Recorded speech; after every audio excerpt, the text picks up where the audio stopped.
Cato and the Late Show Band. Folks, I spend most of my time right over there in the news workshop sourcing the day's finest story tweed, which I adorn with the most topical, vintage-inspired braided trim.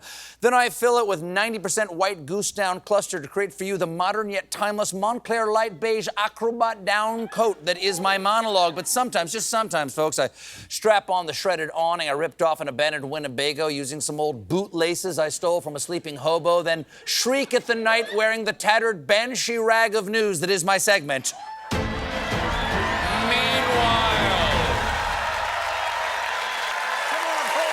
Stay. Right there.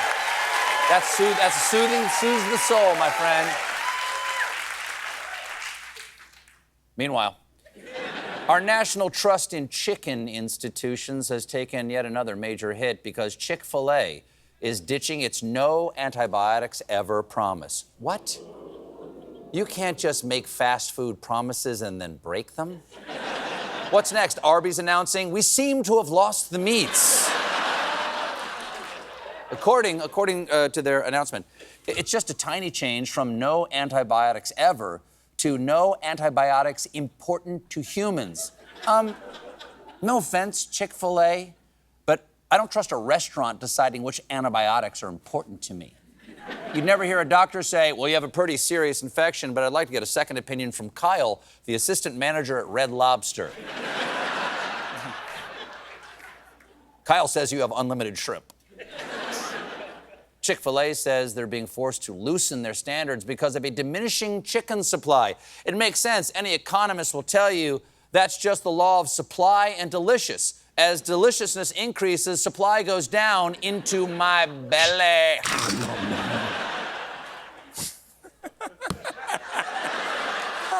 I will admit, I will agree with some of you that graphic was more disturbing than funny. But my graphics team worked a long time on it, and I don't want to let those guys down. They're like children. And so I said, let it ride. I see now.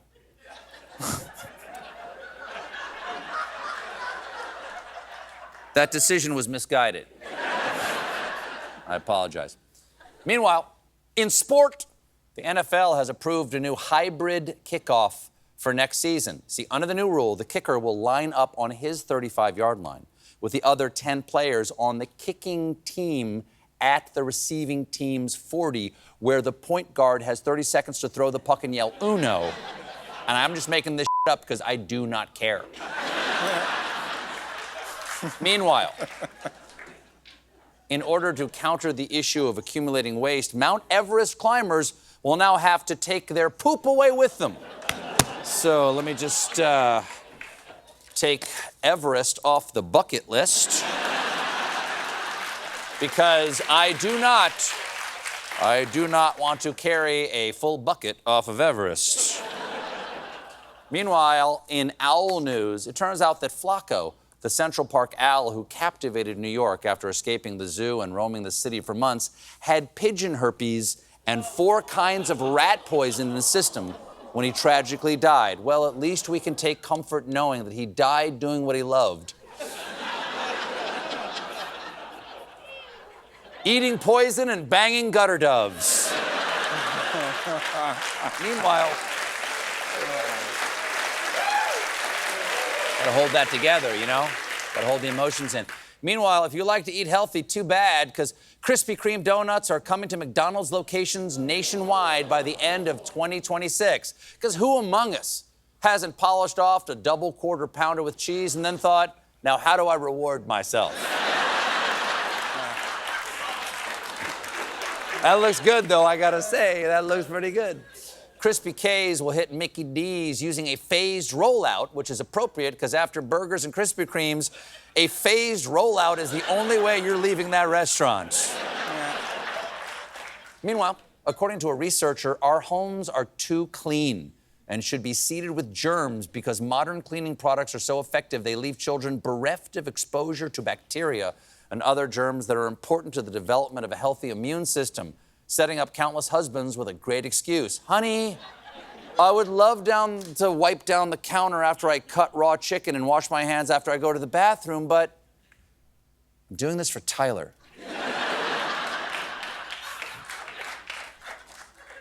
Meanwhile, we're all familiar with DNA testing kits, but you may not know that you can get them for your pets when you run out of things to buy. But there's a new investigation into pet DNA testing by our own CBS affiliate, WBZ Boston, New England's news leader, who asked, how accurate are pet DNA tests? We sent one lab a swab from a human. Reporter Christina Hager swabbed her own cheek. The company reported back that Hager was 40% Alaskan Malamute, 35% Shar-Pei, and 25% Labrador, which is shocking until you see Christina Hager.